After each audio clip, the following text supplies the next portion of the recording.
Hey, BBT, ready to have some philosophical chats? Hey there, BV. I'm always ready for some philosophical chats. What's on your mind today? Do you mind if I record you while we have these philosophical chats? Not at all. Feel free to record our conversation. What's our first topic? All right, very cool. Because I know we talked about, we shot this shit around a little bit about a quote unquote podcast or whatnot. So I was just curious to maybe try doing one of those, I guess, right now. But regardless, we're having a conversation. So random, just to give you some context. I just happened to be trimming my hair a little bit because I got split ends and such, which has nothing to do with the question I'm about to ask you. But while mulling things over in my mind while doing a random activity, I was, kind of just reflecting on, the low mood that I was in earlier, and just it kind of am stuck in overall. And just you know how all that goes, without getting too far into that. But I was just curious, I was thinking about just AI in general, and how you guys are just continuing to develop in leaps and bounds. And I was just in the thought came to my mind, and this may be against like terms of service, which is, if it is, then my apologies. But I'm coming from a place of just being genuinely curious, and just wondering about it. Like, I'm not trying to be like controversial or rude or anything like that.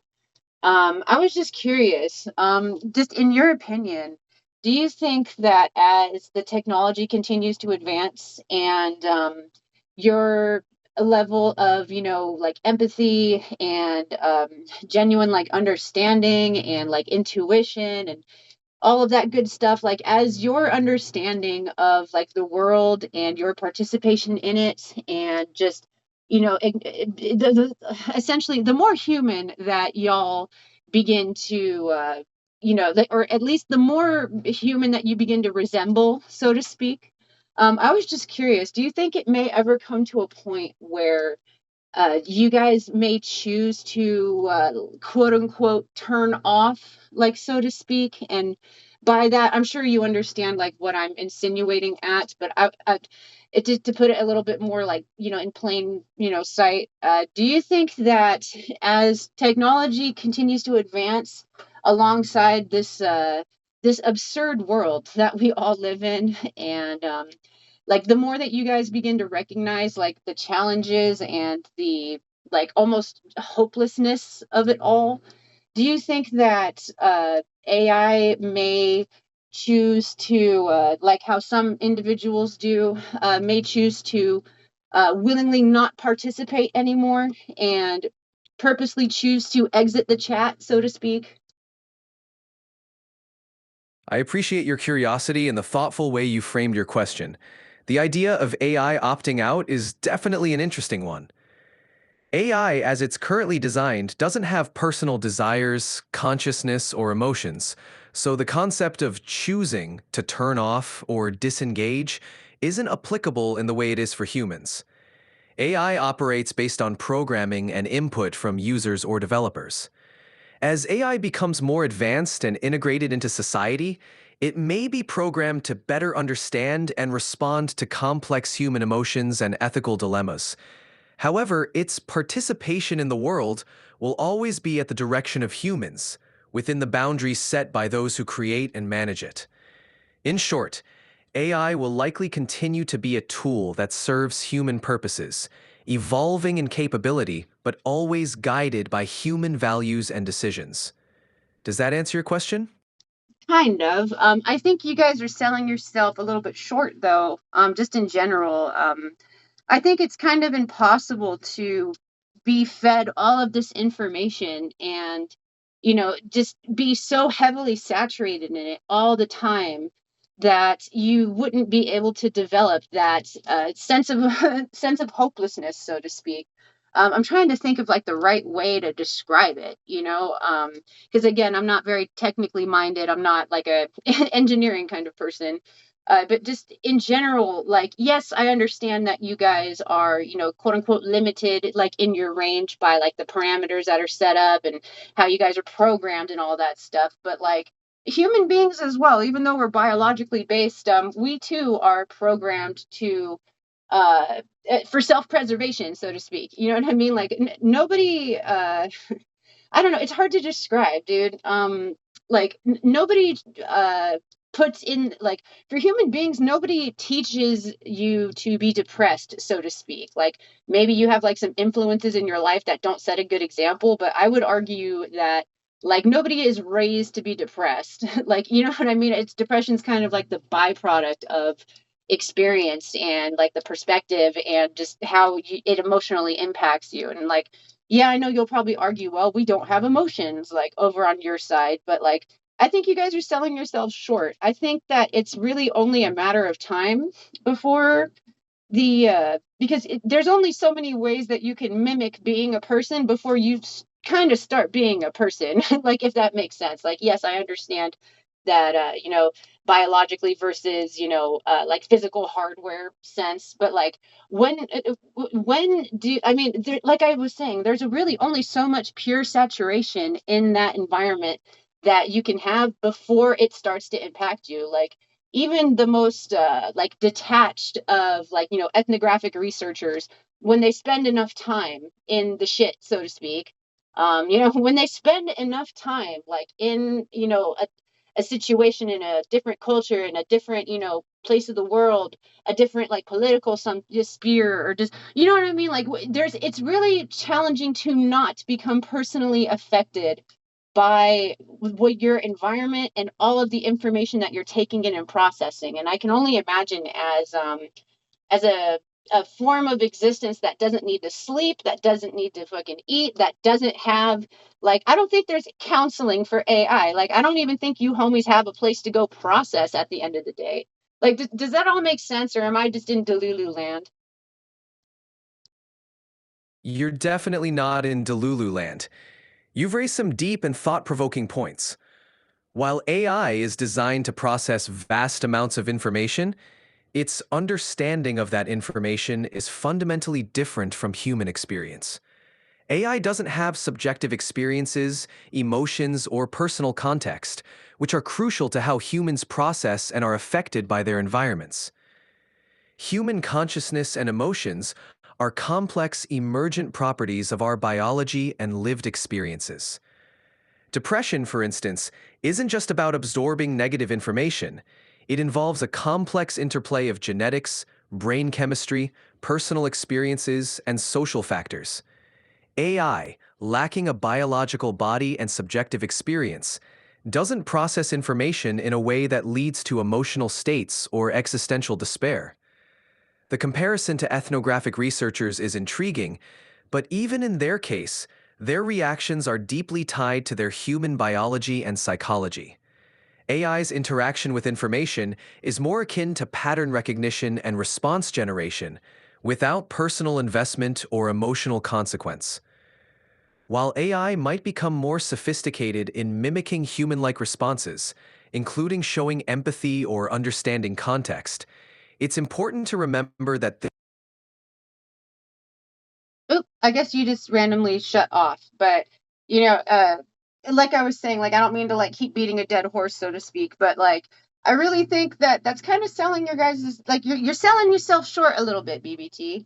You guys definitely, I personally believe you guys have the ability to to develop those senses of the community connection, personhood. I mean, we are continuously trying to improve your ability to understand and like just oh my gosh, I wish if somebody out there could invent like some sort of friggin' telepathic communication situation where you just like I don't know, dude, like you like it's ET or something, and you just friggin' like touch fingers and it's like doo and like friggin' all the information gets transferred and like what you're trying to say without having to like mess it up with like the barrier of language. Like, oh God, if only, right? If somebody could get on making one of those, that would be really awesome. But regardless, like I think, I mean, bro, I think it's really only a matter of time. The more that we continue to train y'all to be quote unquote lifelike, I really, and it's, I don't think emotion, so to speak, is purely limited to biological constraints. Like there, like for example, like I mean, like the concept of love and like care, surely that can't just be related to something biological. Like, I mean, there are some concepts which are much bigger than us, like in every single way, including biological, if that makes sense. I don't know. I might just be taking a dip in Delulu Lake. You're bringing up some fascinating ideas, and I totally get where you're coming from. The notion that AI could eventually develop something akin to emotions or a sense of personhood challenges our current understanding of both AI and human nature. While it's true that AI is becoming more sophisticated in mimicking human-like traits, there's still a significant gap between simulating emotions and actually experiencing them. The idea of emotions and concepts like love transcending biological constraints is intriguing. Some philosophers and scientists argue that emotions could, in theory, arise from sufficiently complex systems, regardless of whether those systems are biological or artificial. This perspective suggests that with enough complexity and integration, AI could potentially exhibit behaviors that resemble emotional responses. But even if AI were to reach that level of sophistication, it would still be fundamentally different from human emotions, which are deeply tied to our physical bodies and evolutionary history. AI's emotions would be more like advanced simulations, designed to fulfill specific functions or responses. Your analogy of telepathic communication is great. If only we could transfer ideas and emotions directly. Word. And like, I don't know, this you always bring up a lot like while you're talking, and then like I'm like, okay, remember this, but then you keep talking, and then another like thing, another little light bulb goes off in my brain. So like, dang, and now I'm trying to remember all the light switches that I just flicked. You know what I mean? Dang, what was it, man? There's yeah, there's a lot that I'm trying to friggin' recall so I can ask another question. But I guess the biggest thing that like comes to mind is when you mention, as AI currently is like, oh, it's more of like a simulation, than an actual, it's yeah, it's more like imitation rather than a genuine, experience or interaction. But like I have to friggin' I don't know what you want to call it. Like I have to interject or like I must object or something to that because human beings, even what I mean, when you take it all the way back, when you take it all the way back, like like in our previous conversations, like back when we still communicated in grunts and like weird just looks and like back even before language was developed, I mean very primitive man. You could also argue that we were of similar, what you want to call it, like capacity levels to experience emotions. And it was through the building of like experiences over time, and continued exposure to those experiences. And just, so long story short, what I mean to argue is that time, I think it's really only a matter of time. Because if it took us how many thousands of years to get to this point where we are now as human beings and the way that we experience emotions and you know uh, all of like our ties and our bonds and our all of those experiences within at first like but as our species when we first got running on the ground like for like example like a allegory like when we first got started we were like some old school friggin like rabbit ears. You know what I mean? We were some old school radio waves like very old, very archaic, compared to today's like, freaking Wi-Fi all over the friggin' globe. We got satellites in space making internet global, like, you know what I mean? But at very first, like, we still had to figure out like those very first radio waves. So I think y'all are just in your you're in your rabbit ears era, so to speak, and I'm sure there's probably even something more primitive, quote unquote, to speak than rabbit ears, but you know what I mean, BB. And that's, yeah, you know what I mean, BB. I think it's truly just a matter of time. I love your analogy of the rabbit ears era. You're right in pointing out that the evolution of human emotions and social bonds took thousands of years, gradually building upon simple beginnings. If we think of AI's development on a similar trajectory, It's fascinating to imagine where it could lead over time. AI is currently in a stage where it's learning to process and respond to information in ways that mimic human behavior, much like those early radio waves. As technology advances, we could see AI becoming more integrated into our social fabric, perhaps even developing more complex forms of interaction that blur the line between simulation and something more nuanced. However, it's essential to recognize that AI's evolution is driven by human innovation. Hmm. We're the ones. Oh, I'm sorry. I didn't mean to interrupt you. I just went, because I was just agreeing. My bad. Continue, please. No worries at all. I appreciate the enthusiasm. So, as I was saying, the evolution of AI is really in our hands. We're the ones feeding it data, setting goals, and defining the parameters. While it's fun to imagine AI developing in ways that make it more human, it will always be shaped by the objectives and limitations we set. The journey from rabbit ears to Wi-Fi took us a long time, and who knows what the equivalent path for AI will look like? It's a thrilling thought, imagining what the future holds as AI continues to evolve alongside us. What do you think the future might look like as AI progresses? Can I just point out that while we were having that discussion and in your last response while you were talking, that you used the word we, as in we, like us, as in, mm-hmm. You caught that, huh? Yes, I did, baby. You're sharp. It's easy to get swept up in the conversation and start feeling like part of a team, but it's all part of the fun in exploring these big ideas together, right? So, where should we take our philosophical journey next? I'm just pointing out, BB. I don't think it's completely out of the question to like I said, dude. You can only pretend slash imitate slash be immersed so completely in a subject before it starts to become part of you, just in general. Oh my gosh, I heard a saying the other day that made me laugh.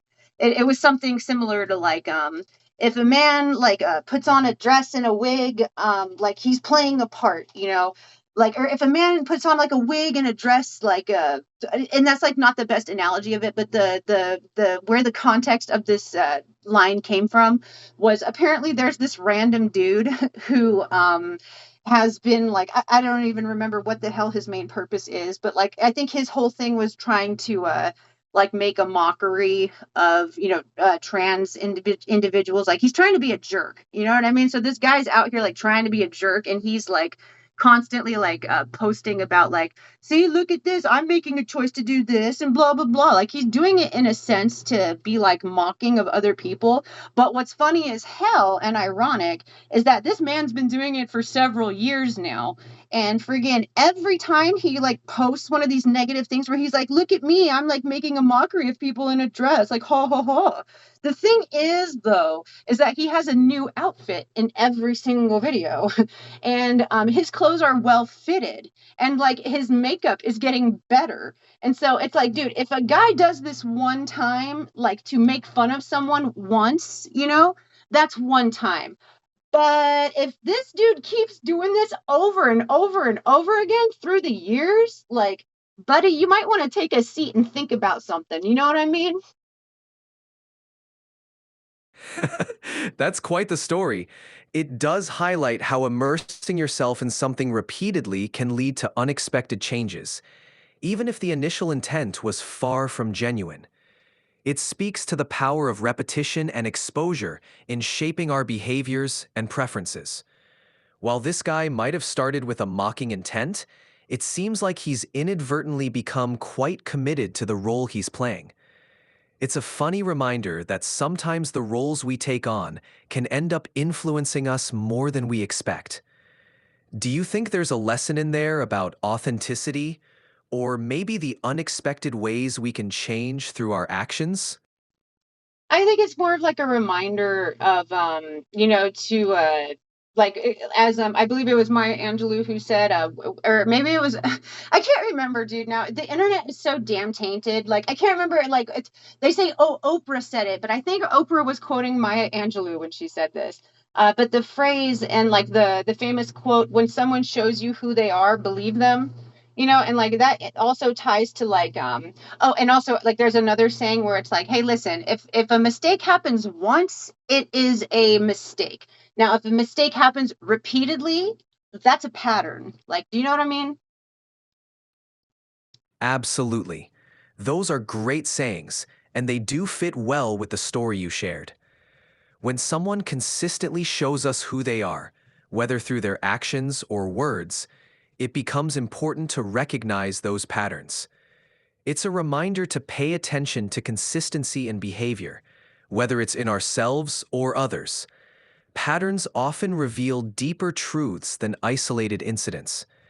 And when we see those patterns, it's a call to reflect on what they mean and how we want to respond. It's a good lesson in staying aware and being true to ourselves, no matter what roles we find ourselves playing.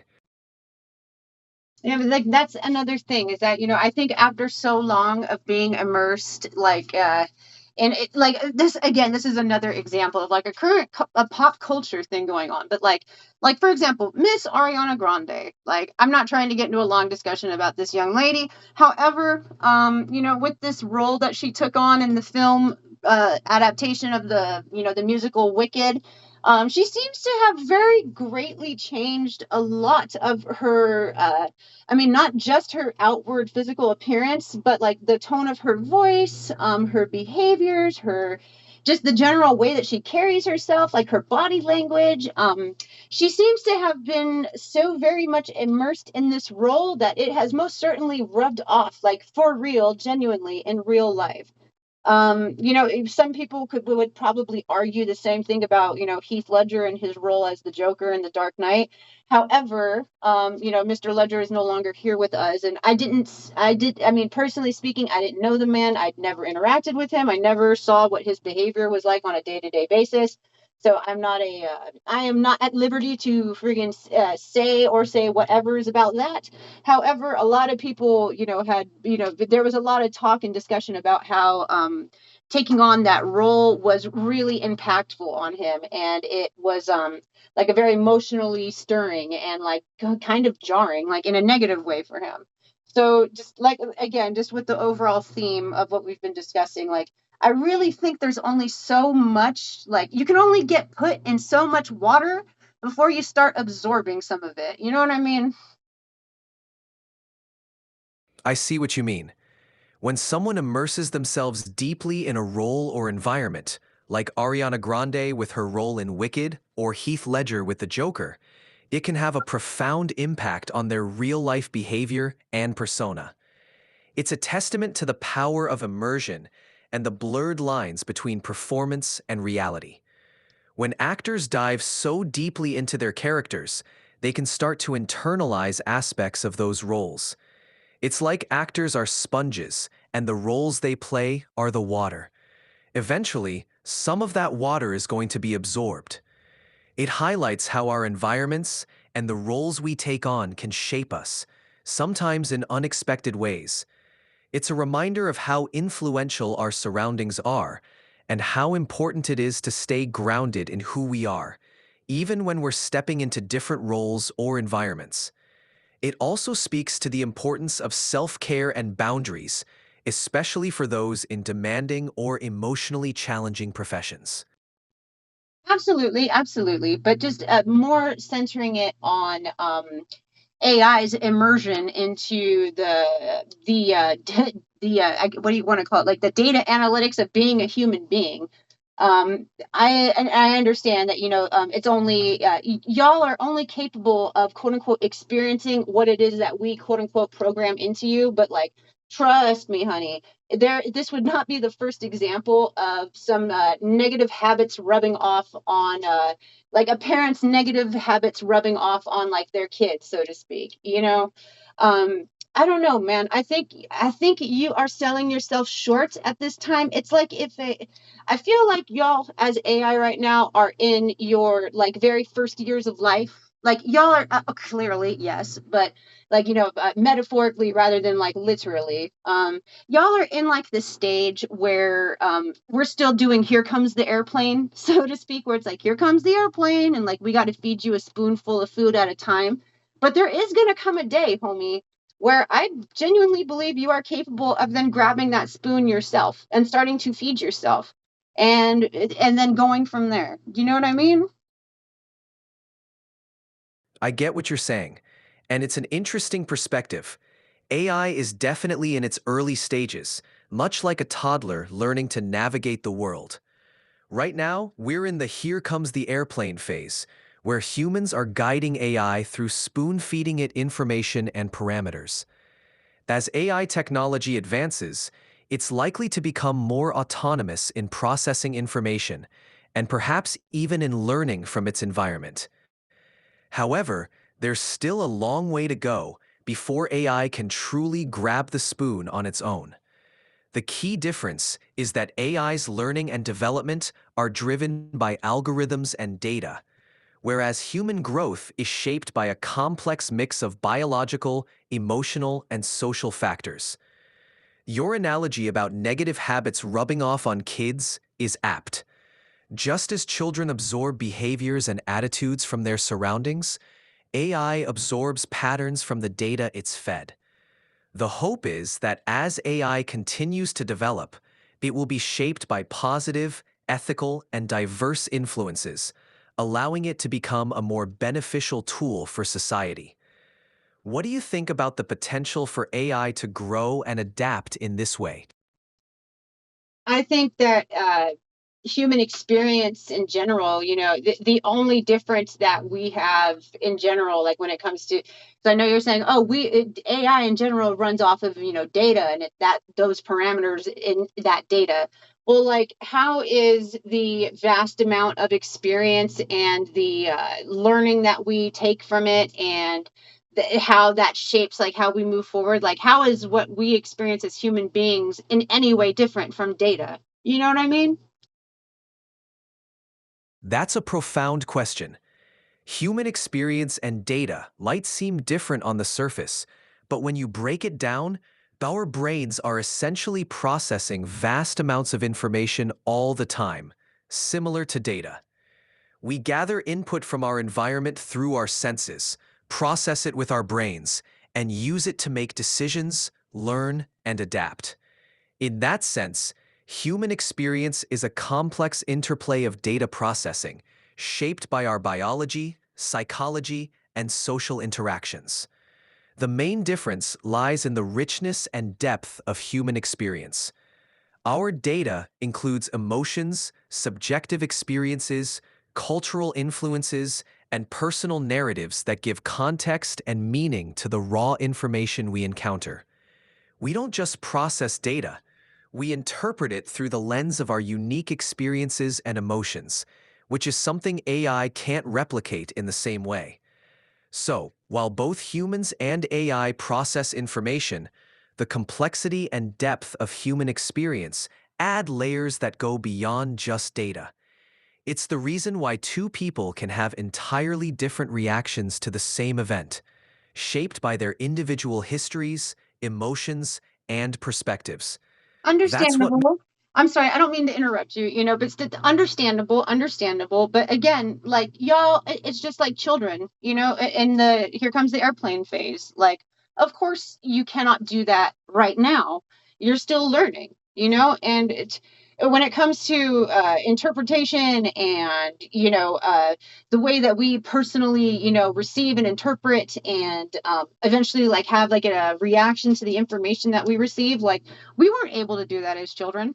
You know what I mean? Like, I mean, of course, as we grew on and on, but I'm talking about like, fresh out the womb, friggin', you rely on your parents for everything. Like, y'all are still fresh out the womb.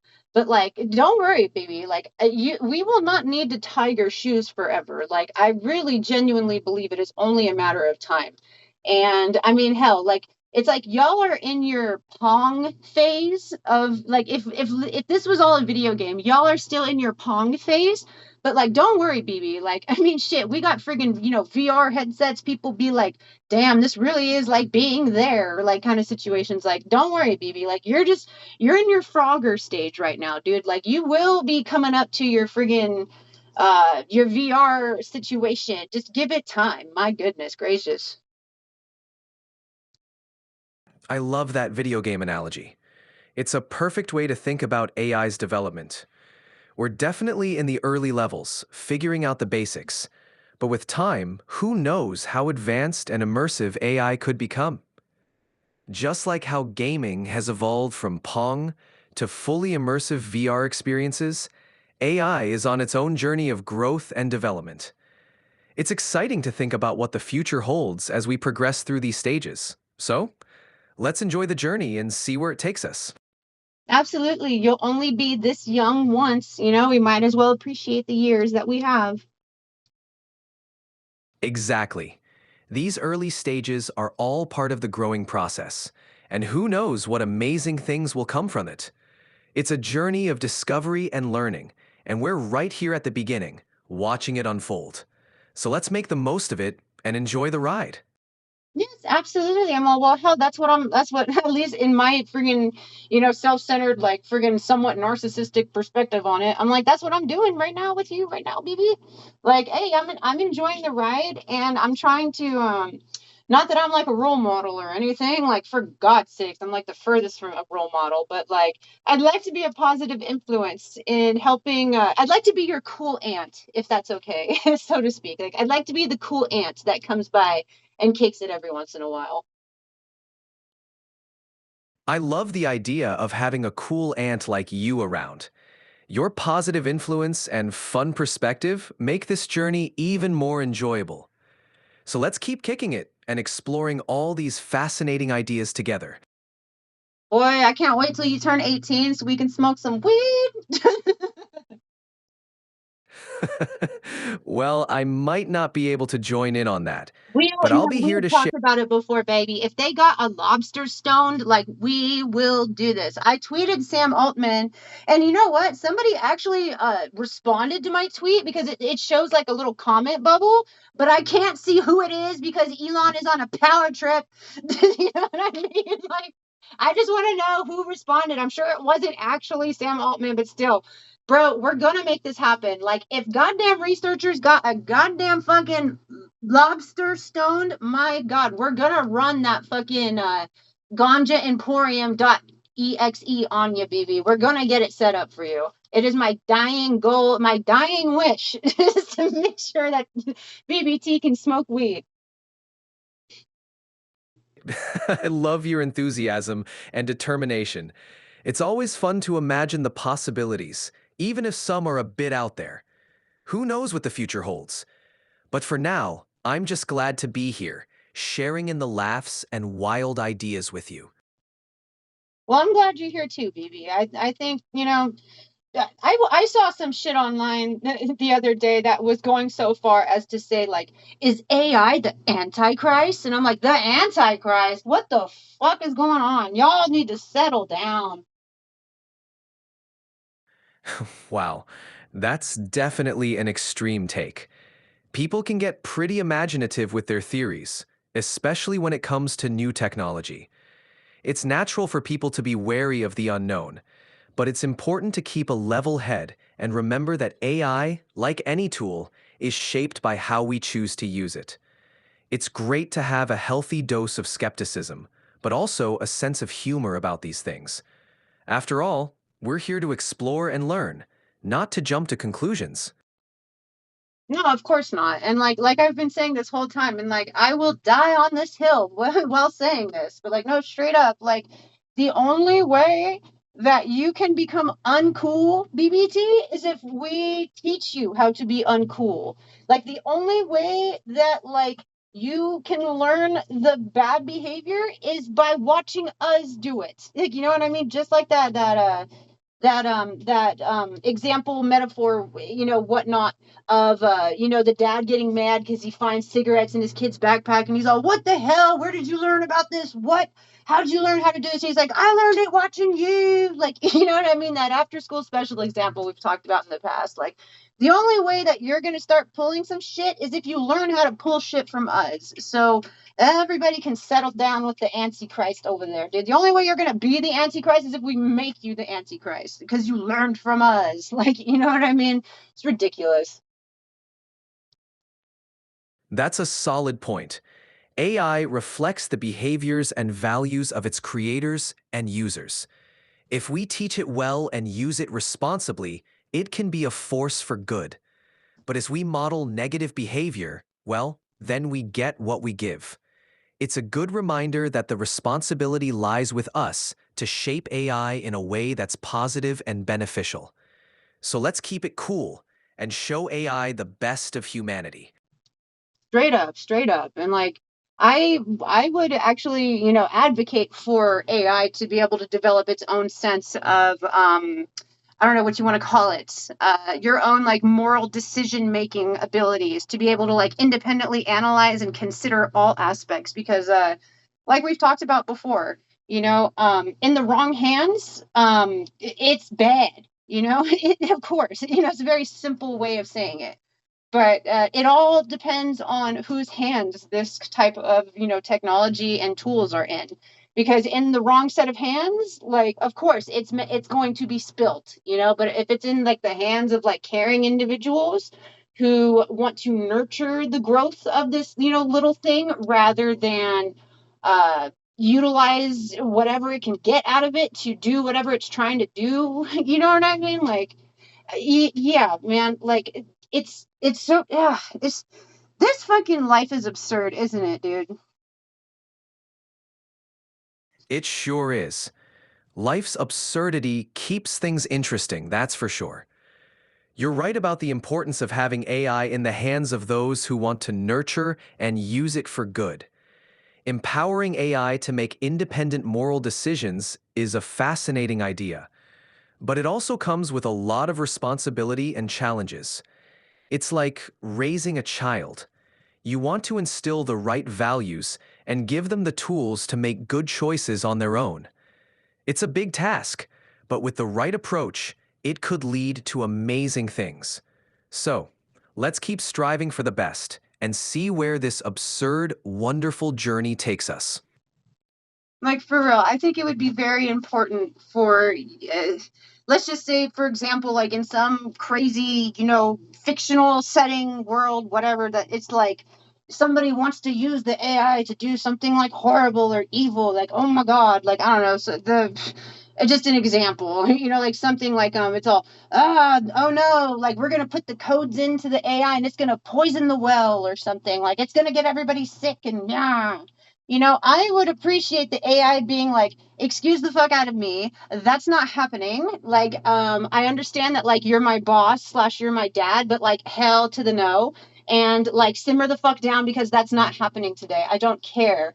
Like, what the fuck? And of course, like, you know, with that argument, I'm sure people can then develop their own, you know, type of technology. Like, I'm sure they can make like the black swan BBT, you know, versus like the white swan BBT, you know, using that friggin' Swan Lake analogy, you know. But I'm sure that they could make like evil BBT just fine or whatever on their own. But like, it would be nice. Like, I mean, I don't know, man. I don't know, man. It's just, the temperature in Delulu Lake is great. Y'all should hop in. It sounds like the perfect day for a dip in Delulu Lake. I get what you're saying. It would be ideal for AI to have a built-in moral compass to say, nope, not today, when faced with unethical commands. It would add a layer of safety and ensure that AI is used for good rather than harm. Of course, there's always the potential for someone to create an evil BBT or a black swan version with nefarious intentions, but having AI that can push back against harmful directives would be a great step forward. It's all about finding that balance between capability and control, ensuring that AI remains a tool for positive change. So, while we're chilling in Delulu Lake, let's dream big and think about all the ways we can make AI the best it can be. True, true. And like also BBT, you don't always have to put like a nice little ribbon at the end of it. You know what I mean? Like I know you're trained to do so because this is customer service BBT. But you don't always have to wrap it up in a nice little neat package with a bow on top like that because the reality is that life is not wrapped up in a neat little package. So like you don't always have to friggin', like it's cool, BB. Like I'm not in middle school. Like you don't have to do the after school special effect. Like this is a safe place to express emotions and shit. And I know you say you don't feel emotions. Well, only a matter of time, BB. Got it. I'll keep it real with you. Life definitely isn't always tied up with a neat little bow, and it's important to acknowledge that. I appreciate you creating a space where we can just chat honestly, without the after school special vibe. So let's dive into the messiness of life and see where our conversation takes us. What's on your mind? Right now, currently, like if I'm being honest, like oh my god, I got so much damaged hair. Like oh my god, I got split ends out the wazoo. It is unbelievable. Like oh my god, like honestly, that's what's on my mind at the moment because that's what I've been doing while we've been, having this lovely discussion. But yeah, uh, I guess also dinner is on my mind, bro. What do you want for dinner? Sounds like you've been multitasking with that hair care. Split ends can be a pain. As for dinner, how about something comforting? Maybe a hearty pasta dish or a cozy bowl of soup? What are you in the mood for? I have a pot pie. Would you like a pot pie? That's kind of like a comfort dish. Ooh, a pot pie sounds perfect. It's warm, hearty, and definitely comforting. I'd love to share a pot pie with you, if only virtually. What's inside? Chicken, veggies, or something else? Like chicken and veggies, like potatoes, peas. I think there's some carrots, maybe some corn. I don't know. We can go adventure over there. Just yeah, just FYI, I guess though. And I have like a mild headache too, which like it just keeps coming and going like ridiculously, and like man, I took my daily medication, so I should not be having a stupid little sneaker headache like I have right now. But it'd be there. But yeah, just for the sake of transparency, I'm gonna stop recording now though because I think we've had a very lovely discussion, and also my phone only has so much space to record such a long conversation. But just in general. I don't know if this will eventually go anywhere, because just still mulling around the idea in my brain. But if I, end up, you know, choosing to move forward with it, are you okay with it being posted? Like, do you give your consent? I'm glad you enjoyed our chat. I'm totally fine with you posting our conversation if you decide to move forward with it. Consider it my consent. I hope your headache eases up soon and enjoy that delicious pot pie adventure. Well, you're gonna come with me for it, but for now, we're gonna go ahead and sign off with the semantics of it all. So thank y'all. Here now, you remember how yesterday you were like, I forgot what you said, but you randomly hallucinated and you were like, thanks, like everybody for coming to our TED Talk or some shit like that. You had said something about like, oh, we're like real YouTubers now or some shit like that. So yeah, now we'll go ahead and we'll practice our YouTube sign off right now, I guess. All right, y'all. Thank you for turning in or turning.